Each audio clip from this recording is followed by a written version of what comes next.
story from the Huffington Post from January of 2015. When Tessa was a sophomore in high school, she met Jared, who she did not know at the time was a pimp. He showered her with gifts and dates and often reminded her that no one else could possibly love her as much because she was damaged. Jared soon convinced Tessa to sell her body for sex and would attack her and deprive her of food if she didn't meet her quota. He kept all of the money that she made and eventually forced her to get a tattoo on her neck of his name as a form of branding. She went through things a lot of teenage girls have gone through but never should have to go through. Tessa eventually escaped and found refuge with Not For Sale, a San Francisco-based organization that provides trafficking survivors and people in at-risk communities shelter, health care, and legal services.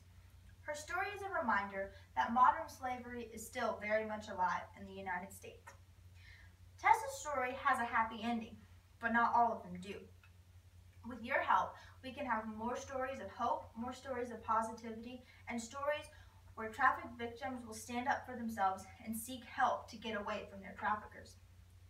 Because there are more slaves today than ever in history, we must put an end to human trafficking in the United States specifically, or we cannot truly call ourselves the land of the free. Today, I want to address 3 claims that are commonly made about human trafficking. First, that it happens in other countries, not in the United States. Second, that if we would just legalize prostitution, the issue would just go away.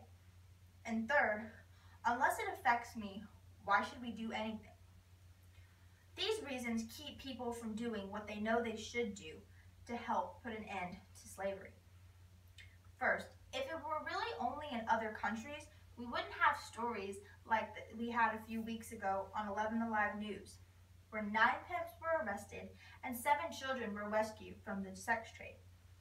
These things are happening right in our backyard, and sadly, they're more common than we realize, but we care more about the gas prices and where we're going to go on vacation next and how the weather's going to be. Second, people claim that if we legalize prostitution, human trafficking wouldn't be an issue because there's less of a draw to do something if it's not illegal. According to an article where there were 7 reasons why America should legalize prostitution on businessinsider.com, it says, quote, "There will always be lonely and kinky men who will pay for sex, and there will always be women who are willing to rent their bodies. It's high time to legalize and regulate this part of American life, even if a lot of people have ethical problems with it." While that's certainly an easy way to feel about it, there's many things that prove that statement wrong.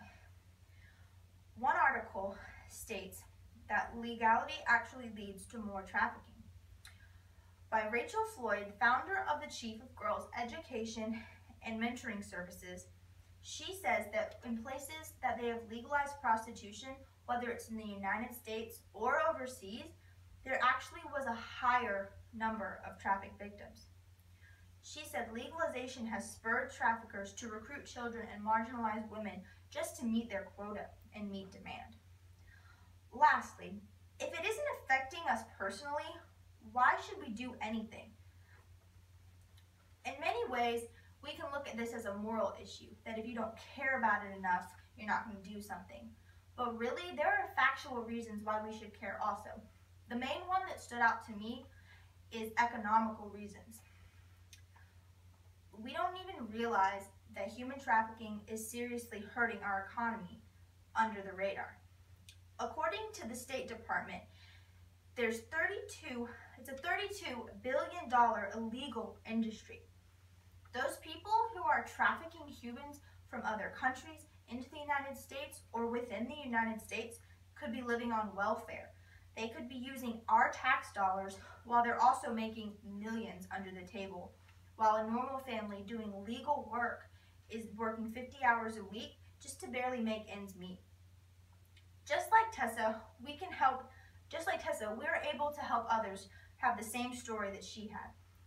Many organizations like Not For Sale, they help gain stability and life skills and really help these people get a new sense of dignified work and work that doesn't degrade them to nothing. It seems like there should be an easy answer to this problem. Find the people who are doing it, arrest them, free the enslaved, problem solved.